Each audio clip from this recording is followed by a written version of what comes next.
함께 된 하나님의 말씀은 구약 성경 413페이지 사무엘상 3장 19절로 21절까지 말씀입니다. 다 찾으신 줄 알고 저부터 한 절씩 교독하여 읽도록 하겠습니다. 사무엘상 3장 19절입니다. 사무엘이 자라매 여호와께서 그와 함께 계셔서 그의 말이 하나도 땅에 떨어지지 않게 하시니 하나님께서 그의 제방까지의 온 이스라엘이 사무엘은 여호와의 선지자로 세우심을 입은 줄을 알았더라. 다같이 여호와께서 실로야에서 다시 나타나시되 여호와께서 실로야에서 여호와의 말씀으로 사무엘에게 자기를 나타내시니라. 아멘. 기도하겠습니다. 하나님, 오늘도 귀한 삶을 우리에게 또 허락하여 주시고 우리가 건강한 몸과 마음으로 주 앞에 나와 예배드리게 하심을 정말로 감사드립니다. 특별히 오늘은 구전 명절로 인하여서 많은 곳에서 고향을 찾아가는 발걸음이 분주하고 바쁜 시기이기도 합니다. 오가는 발걸음 가운데 안전하게 지켜주옵시고, 하나님, 혹시 믿지 않는 가족들이 있다면 믿는 사람이 먼저 선한 영향을 끼치며 그들에게 복음을 전하는 귀한 시간 되게 도와주옵소서. 오늘도 부족한자가 주의 말씀을 들고 단위에 섰습니다. 오직 약속된 기록된 하나님의 말씀만 증거하는 입술 되게 도와주옵시고, 사사로운 인간의 감정에 의한 말씀이 아니라 오직 하나님께서 이 말씀을 통해 우리에게 하시고자 하는 말씀만 증거하는 입술 되게 도와주옵소서. 말하는 저희 입술을 복되게 하여 주시고, 또한 듣는 우리 모두의 귀를 복되게 하사 이 말씀이 우리의 마음판 깊이 새겨져서 우리의 삶을 움직이는 힘이 될 수 있도록 주님께서 인도하여 주시기 원합니다. 예배 시작입니다. 마치는 모든 순간까지 우리 주의 성령께서 우리 모임 가운데 예배 가운데 함께 하실 것 믿사하며 우리 구주 예수 그리스도의 이름을 감사하며 기도드립니다. 아멘. 네, 반갑습니다. 우리 지난주에 의해서 계속 사무엘서 말씀 같이 나누도록 하겠습니다. 우리 지난주에는 환경이 좋지 못한 곳에서 자란 아이가 반드시 문제가 되는 것도 아니고, 또 좋은 환경과 좋은 부모 밑에서 올바르게 자랐다 하여도 그 아이가 비틀어질 수 있다는 것을 엘리의 두 아들과 그리고 사무엘을 통해서 함께 말씀을 함께 나누었습니다. 오늘 우리가 읽었던 이 본문 말씀은 이 이스라엘 문학 구조상 앞과 뒤가 똑같이 대립적, A와 B, 대립적인 구조로 이 성경 말씀이 쓰여져 있습니다. 자, 먼저 오늘 본문 전에 엘리의 두 아들에 대한 이야기가 성경에서는 3번씩 언급이 되어 있습니다. 여러분, 먼저 사무엘상 2장 25절에서는 엘리의 두 아들은 그의 아버지 엘리의 말을 무시합니다. 내 아들들아, 내 귀에 이런 얘기가 자꾸 들어온다. 너희들 이렇게 하는 거는 하나님을 무시하는 거다. 하나님 앞에 드리는 제사가 있는데 하나님 앞에 드리기도 전에 니네가 먹고 싶은 고기를 생으로 꺼내오고 성전에서 봉사하는 여자들 겁탈하고 니네 정말 못된 짓이다. 그만해라. 그런데 엘리의 아들 홈리와 비나스는 아버지의 말을 무시합니다. 자, 그리고 2장 27절부터 36절 말씀을 보면 이름은 정확히 기록되지 않지만 하나님의 사람이 엘리에게로 다가와가지고 너의 집안에 이런 저주가 생길 것이다. 네 아들이 여호와 하나님을 무시하고 예배를 엉망으로 드리고 있는 모습 때문에 네 집안은 노인이 없을 거고 네 자식들은 다 한날 한시에 죽게 될 것이다. 이 예언을 해요. 마지막으로 사무엘상 3장 12절부터 18절 말씀을 보면 어린 사무엘이 자고 있는데 자꾸 밤에 누가 자기를 부른다고 사무엘이 쫓아와요. 엘리 제사장은 여호와께서 어린 사무엘을 부르고 계시는구나 하는 걸 깨닫고 혹시 똑같은 이야기가 들리면 주의 종이 여기 있습니다라고 하고 하나님께서 너에게 하시는 이야기를 꼭 들으라. 이때 사무엘이 하나님으로부터 어떤 이야기를 듣냐면은 앞으로 이스라엘이 어떻게 될 것인지, 그리고 엘리의 집안이 어떻게 망하게 될 것인가를 어린 사무엘에게 이야기해 줍니다. 이 이야기를 엘리가 궁금해서 사무엘에게 물어보고 너 간밤에 하나님 만나서 하나님께서 무슨 이야기 하든 사무엘이 두려웠지만 엘리가 그대로 잘 그 이야기를 하게끔 해서 자기 집안, 자기의 두 아들 홈리와 비나스가 어떻게 죽을지 하는 것까지 다 사무엘의 입을 통해서 듣게 됩니다. 여러분, 그렇다면 어쩌면 아버지는 엘리 입장에서는 자식을 훈계하고 교훈하여서 돌이킬 수 있는 기회가 있었을 거예요. 그리고 엘리의 두 아들 홈리와 비느하스도 아버지를 통해서 이름도 듣지 못한 하나님의 사람을 통해서 어쩌면 성전에서 어릴 때부터 키워진 어린아이 사무엘이 하는 이야기를 통해서 그들이 여호와 앞에 회개하고 돌이킬 수 있는 기회가 분명히 있었을 거예요.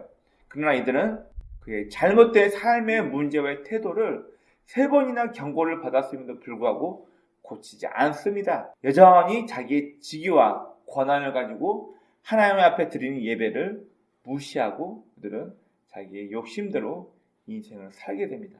나중에 성경 말씀 보면 블레셋과의 전쟁이 일어날 때 엘리의 두 아들 홈리와 비느하스는 한날 한시에 같이 죽임을 당하고 하나님의 언약궤를 빼앗겼다는 소식에 제사장 엘리가 깜짝 놀라서 몸이 뒤로 넘어지면서 목이 부러져 죽게 되고, 그리고 홈리와 비느하스의 아들 엘리의 며느리가 아이를 낳다가 이가봇, 이제 우리 집안에서 하나님의 영광이 떠나버렸나 하면서 아이를 낳다 죽게 됩니다. 결국 하나님의 사람의 예언대로, 그리고 꿈에 나타난 하나님의 예언대로 엘리의 집안은 노인이 없이 어린 아이 때부터 다 그렇게 집안이 몰락하게 됩니다. 오늘 우리가 읽었던 이 본문 말씀은 엘리의 아들의 몰락과 동시에 하나님께 선택받은 이 사무엘이 어떻게 성장하고 사람들로부터 어떻게 그 인정받는가에 대해서 이야기를 하고 있습니다. 먼저 19절 말씀을 보면 하나님의 동행과 사무엘을 통해서 하신 모든 말씀이 그대로 이루어지는 것을 볼 수 있습니다. 우리 19절 말씀 볼까요? 19절 말씀 보니까 사무엘이 자라매 여호와께서 그와 함께 계셔서 그의 말이 하나도 땅에 떨어지지 않게 하시니. 그럼 이 하나님께서 함께 하시다는 이 단어가 우리가 알고 있는 구약 성경 창세기에도 나와 있습니다. 요셉이 이집트 보디발의 집에 팔려가서 그 집안에 노예로 있으면서 일하고 있을 때 하나님을 몰랐던 보디발이 이 요셉이 하는 행동과 그의 모든 일처량을 쭉 보니까 너무나도 잘하고 지혜롭게 하는데, 이건 단순히 인간이 똑똑해서 하는 게 아니라 저 녀석은 내가 매번 쳐다보니까 살펴보니까 쟤는 뭔지는 모르겠는데 제가 믿고 있는 신이 쟤를 도와주는 것 같아, 이렇게 똑같이 표현을 해요. 하나님을 몰랐던 이집트 사람 보디발이 요셉의 모든 행동을 보고 저 아이는 신이 저 아이와 함께 하셔서 하는 것마다 잘 되네, 이걸 하나님을 몰랐던 이집트 사람이 이걸 쭉 쳐다보고 오랫동안 요셉을 쳐다보고 그를 그의 집안의 집사로 인정해버립니다. 그러면 그 단어가 오늘 이 사무엘에게 똑같이 일어나는 거예요. 19절 말씀에 여호와께서 그와 함께 계셔서 그의 말이 하나도 땅에 떨어지지 않게 하시니라, 이 말은 사무엘의 말에 그냥 말장난으로 거짓으로 허풍으로 끝난 게 아니고 사무엘이 하는 말은 그대로 다 현실로 이루어졌다는 것을 이야기하는 것입니다. 바로 그 말은 하나님께서 사무엘을 인정하셨고 그와 함께 동행하셨기 때문에 여호와 하나님을 잘 모르는 사람이라 할지라도 사무엘의 말이 그대로 현실로 이루어지는 것을 볼 수 있었다는 이야기입니다. 그리고 20절 말씀을 보면 단에서부터 브에시바까지 이스라엘 사람들이 사무엘이 누구인지, 과연 하나님께서 이 사무엘을 선지자로 그를 세우셨다는 것을 모든 사람이 다 알게 되었다고 얘기를 합니다. 여기 지도를 한번 보겠습니다. 여러분, 구약 성경에서 단에서부터 브에시바까지는 단어가 나오면은 쉽게 말하면은 이스라엘 최북단 단에서부터 이스라엘 최남단 브에시바까지, 즉 모든 이스라엘 사람들이 사무엘이 하나님께서 세우신 사람이라는 것을 알게 되었다는 거예요. 여기 지도를 한번 보겠습니다. 이게 이스라엘 지도인데, 자, 여기가 이스라엘 단이라는 지역이에요. 단에서부터 여기가 브에시바입니다. 최남단에서 최북단까지 이르러서 모든 이스라엘 사람들이 사무엘에 대한 소문을 다 들은 거예요. 그는 제사장 엘리의 아들이 아니고 어릴 때 어떤 여자가, 한나라는 어떤 여자가 아이를 서원해서 어린 나이 때부터 하나님의 성전을 섬기는 아이로 키워줬는데 이 아이가 하나님과 함께 하셔서 그가 하는 모든 얘기가 현실로 다 이루어지더라. 그러면 엘리의 두 아들에게 대해서 들리는 소문을 들어보니까, 홈리와 비느하스 보니까 여호와 하나님의 제사를 무시하고 성전에서 못된 짓만 하고, 그런 거 보니까 엘리의 아들, 제사장의 아들은 하나님께서 버리셨고 사무엘이라는 아이를 선택하여서 하나님께서 그에게 말씀하시는 모든 사람들이 알게 됐다는 거예요. 그리고 중요한 한 가지 결정적인 이야기가 하나 있습니다. 오늘 본문 21절 말씀을 보면 여호와께서 실로에서 다시 나타나시되 여호와께서 실로에서 여호와의 말씀으로 사무엘에게 자기를 나타내시니라. 이 말은 이미 오늘 읽지는 않았지만 사무엘상 3장 1절에 있는 말씀과 반대되는 말씀이에요. 우리 3장 1절 말씀 한번 볼까요? 사무엘상 3장 1절입니다. 3장 1절 같이 읽어보겠습니다. 시작. 아이 사무엘이 엘리 앞에서 여호와를 섬길 때에는 여호와의 말씀이 희귀하여 이상이 흔히 보이지 않았더라. 여러분 이거 무슨 얘기인가요? 어린 사무엘이 아직 성전에서 섬기고 있을 때 그 당시에 엘리야는 제사장도 있었고 엘리의 두 아들 홈리와 비나스가 제사장직을 맡고 활동을 했었지만 사무엘이 아직 본격적으로 활동하기 이전에는 하나님의 말씀이 사람을 통해서 드러나지 않았다는 거예요. 즉 신탁이 없었다는 거예요.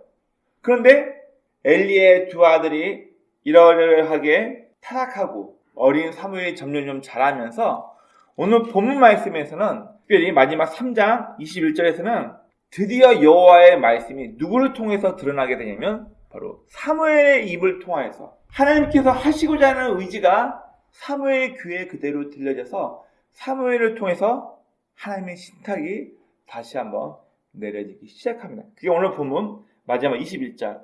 실로에서 다시 나타나시되 여호와께서 실로에서 여호와의 말씀으로 사무엘에게 자기를 나타내시니라.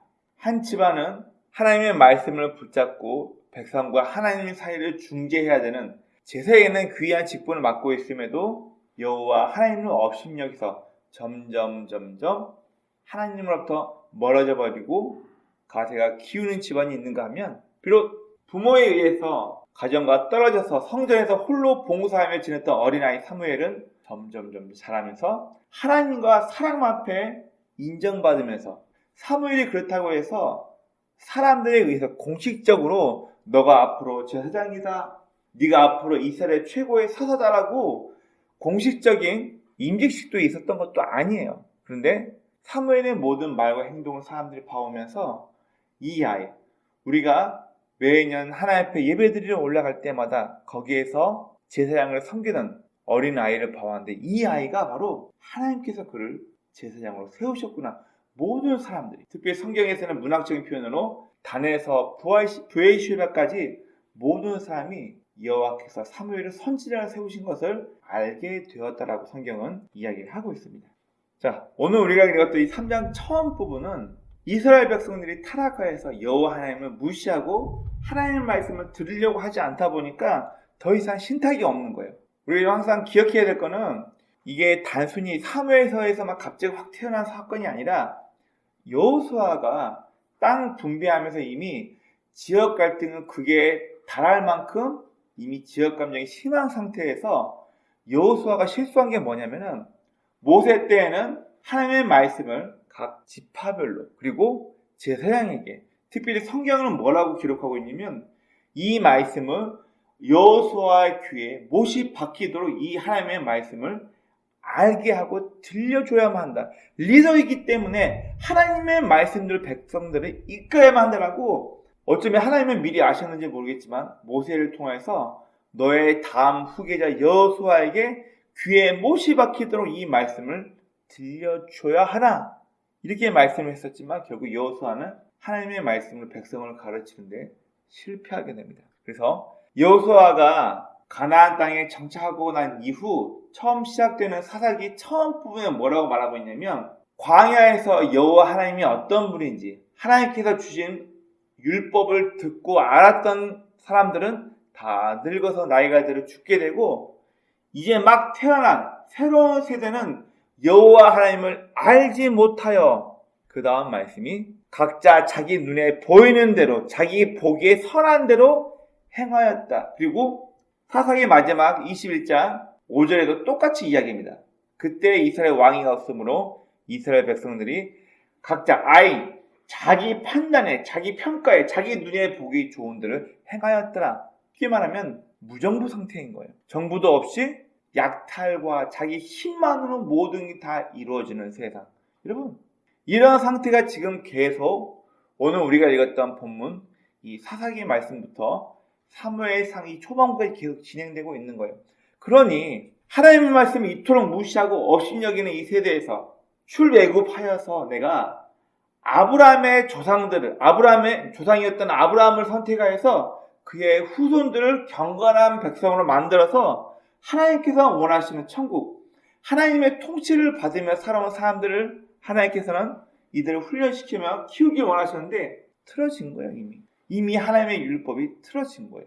그리고 우리가 다음부터 쭉 읽게 될 사무엘은 사람을 통해서 다시 한번 하나님의 말씀을 올바로 세우게 되고, 비록 백성들의 요청이 있었지만 왕을 통해서 이 나라를 통치하고 다스리면서 다시 한번 하나님의 백성들을 만들어 가시고자 합니다. 이것도 안 되죠. 이것도 무너지고 백성의 타락은 날로 심하게 되고 바벨론 포로로 70년 동안 끌려가게 되고 이래도 안 되겠다. 결국 마지막 예수 그리스도가 와서 이 일에 마침표를 찍게 됩니다. 그리고 오늘 본문의 말씀은 추락하는 엘리의 가문과 그리고 성장하는 어린 사무엘, 사람과 백성들 모두에게 그리고 하나님께 인정받는 하나님께서 세우신 선지자로 이 두 사람이 서로 대립되는 구조로 나와 있습니다. 우리가 오늘 읽었던 이 본문 말씀은 이제 시작되는 사무엘을 통해서 시작되는 하나님의 신탁, 하나님의 뜻을 드러나게 됩니다. 그리고 지금 충실한 자에게 나타나시는 하나님의 말씀에 대해서 얘기하고 있고, 하나님께서 함께 하시는 사람은 순종하고 그리고 하나님 여호와를 경외할 수 있는 사람, 그 마지막으로 하나님의 말씀 위에 세워진 신앙의 중요성에 대해서 우리에게 이야기해 주고 있습니다.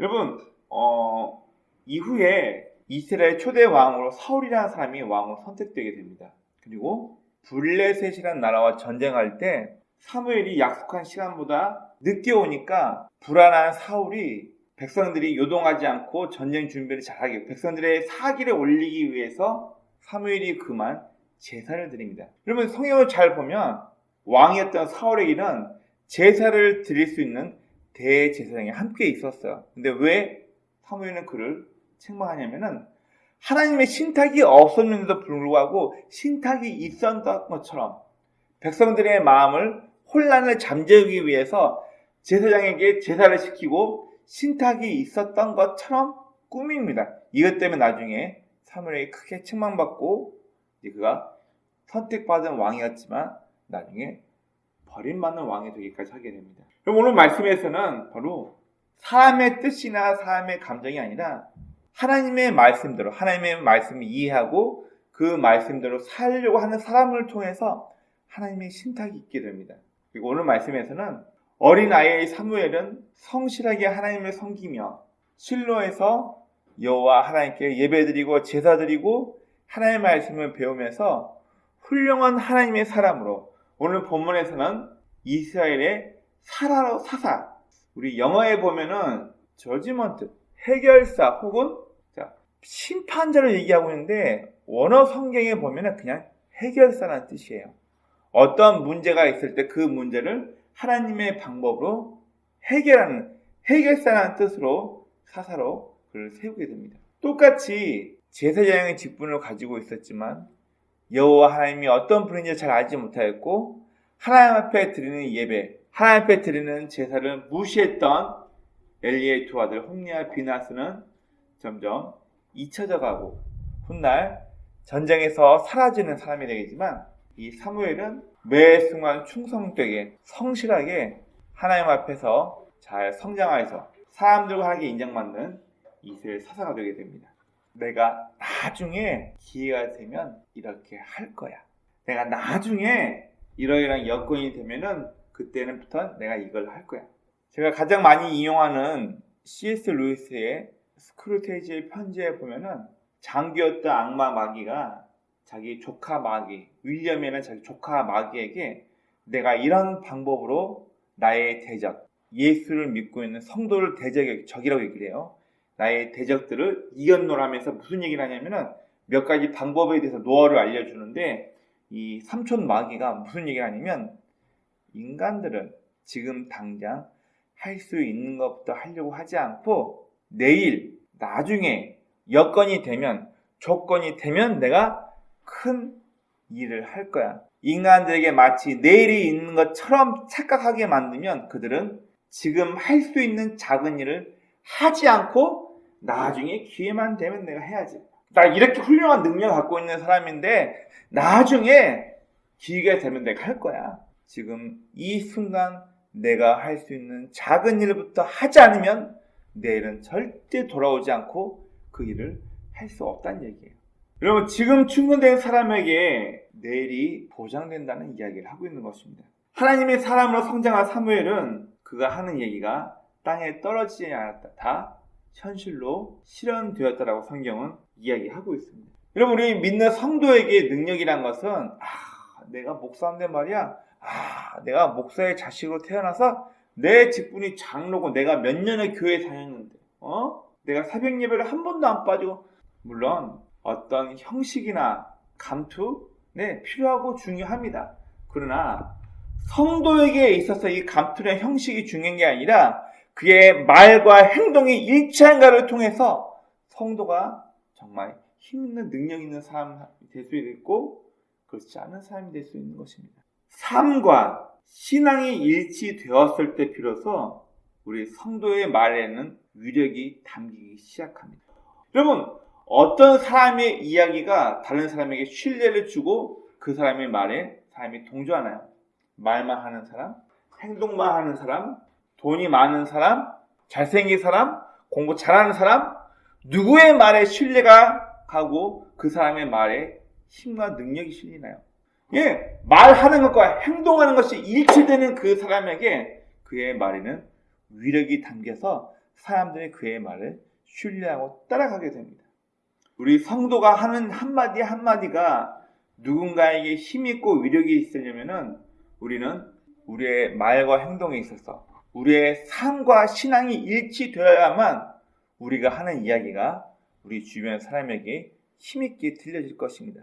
여러분, 원하옵기는 여러분이 전하는 예수 그리스도, 또 제가 전하는 예수 그리스도가 사람들 앞에 무시받지 않기 위해서는 우리의 말과 행동이 동일해야 돼요. 제가 교회 다닌다고 하는데 말하고 행동하는 거 보니까 따로 노네? 저 사람 예수 믿는다고 하는데 교회 목사라고 하는데 목사의 아들이고 장로고 집사라고 하는데 평상시 저 사람의 말하고 행동하는 거 보니까 그다지 신뢰가 안 돼. 그러면 우리가 전하는 예수 그리스도에 대해서 누가 관심을 갖나요?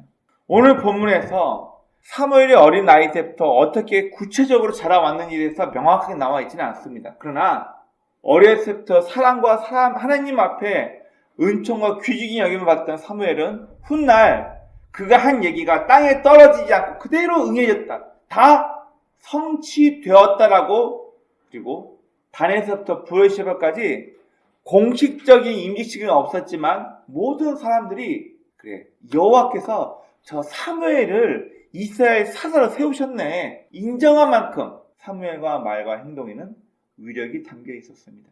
여러분, 원하옵기는 저의 말 한마디가, 또 여러분들의 말 한마디가 여러분 직장 동료나 회사나 친구들 앞에서, 혹은 여러분이 만나는 누군가, 가족들 앞에서 여러분의 말과 행동이 신앙으로 일치되어서 저라는 말 한마디 한마디가 사람들을 움직일 수 있는 힘있는 그런 말이 되기를 원합니다. 결국 성도에게 있어서 교회를 오래 다녔네, 내 직함이 어떻게 되네, 이것보다 중요한 건 하나님 말씀대로 살아가면서 내 삶으로 보여주는 말 한마디가 그들에게 위력적이고 이 말 한마디가 그들을 예수 그리스도에게로 이끌 수 있다는 거예요.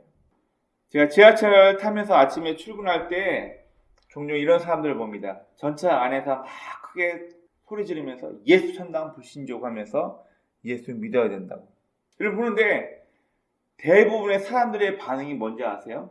그 사람이 욕한 것도 아니고 사람들 앞에서 길 가는 사람 붙잡고 막 귀찮게 한 것도 아니고 예수 믿어야만 된다고. 우리의 죄를 용서하시는 분이 예수 그리스도라고. 다 올바르고 맞는 이야기예요. 근데 사람들은 그 말을 다 무시하고 그냥 지나가요. 왜요? 니네는 이제 종교야. 말과 행동이 일치하지 않으면서 니네도 이익 따라하고 다 범죄자로 그러면서 우리한테 하나님 믿어? 예수 믿어라고? 사람은 콧방귀도 뀌지 않고 그냥 가버립니다. 왜요? 우리가 하는 말에는 위력이 없다는 얘기예요. 이제 저와 여러분을 알고 있는 사람들이 우리가 하는 얘기 때문에, 우리가 하는 말 때문에 우리의 말과 행동이 일치되는 이 말씀 통해서 우리가 전하는 예수 그리스도가 그들에게 위력 있게 그들에게 복음으로 전해드리길 주의 이름으로 축원합니다. 아멘.